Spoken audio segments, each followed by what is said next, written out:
This is AKASHVANI, Shillong. The Northeast News Bulletin read by Rahul Chatterjee. Cyclonic storm Remal has made landfall on Bangladesh's coast with strong wind and heavy rainfall. The cyclone began to make landfall on the Sagar Island, West Bengal, Khepupara, Bangladesh coast at midnight of Sunday, according to the Bangladesh Meteorological Department.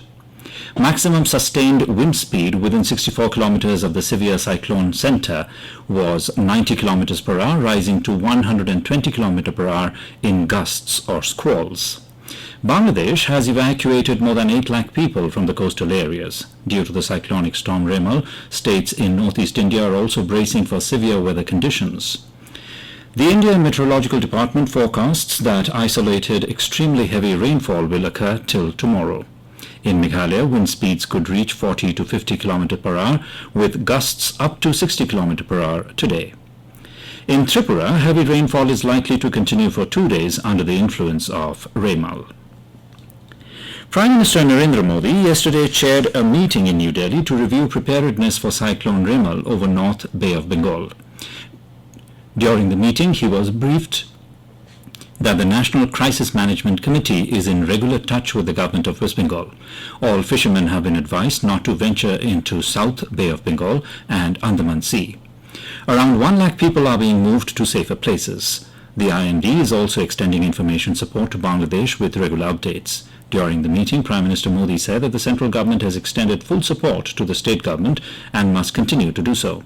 He said that the Ministry of Home Affairs should monitor the situation and take a review after the landfall of the cyclone in order to extend necessary assistance for restoration. The 7th edition of the India-France Joint Military Exercise, Shakti, concluded at the state-of-the-art foreign training node at Umroi in Meghalaya yesterday. This biennial exercise, which began on the 13th of this month, showcased a wide array of warfare equipment from both nations' forces. The exercise, held alternately in India and France, aims to enhance military cooperation and interoperability between the two countries. The previous edition took place in France in November 2021. The Indian contingent, consisting of 90 personnel, was primarily represented by a battalion of the Rajput Regiment along with members from other arms and services. The French contingent, also comprising 90 personnel, featured mainly soldiers from the 13th Foreign Legion Half Brigade. Over the 14 days, the exercise focused on intense joint training, demonstrating combat power, and understanding the complexities of multi-domain operations in sub-conventional scenarios. The grand closing ceremony featured cultural exchanges, allowing both nations to appreciate each other's values and traditions.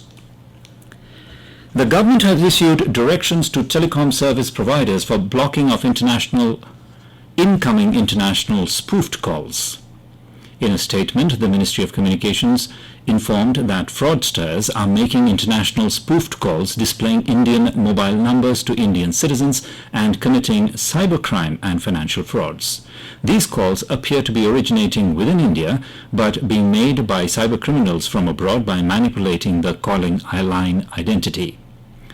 The ministry said that these calls have been misused in recent cases of fake digital arrests, FedEx scams, drugs, narcotics in courier, impersonation as government and police officials, disconnections of mobile numbers by DOT and TRI officials. The incoming international spoofed calls with Indian landline numbers are being blocked by the telecom service providers as per directions. And with a few days left for the end of Lok Sabha polls and announcement of results, preparations are in full swing to welcome the newly elected MPs in Parliament. The Lok Sabha Secretariat is making extensive arrangements and has constituted special teams of officials for the purpose. Before their travel, the nodal officers of the Lok Sabha Secretariat will be in contact with newly elected MPs. Special reception centers are being set up in different terminals of the IGI airport and railway stations. The newly elected MPs will be received at designated points after their arrival by air, rail and road. And with that, we end the Northeast News Bulletin, which came to you from AKASHVANI, Shillong. Have a nice day.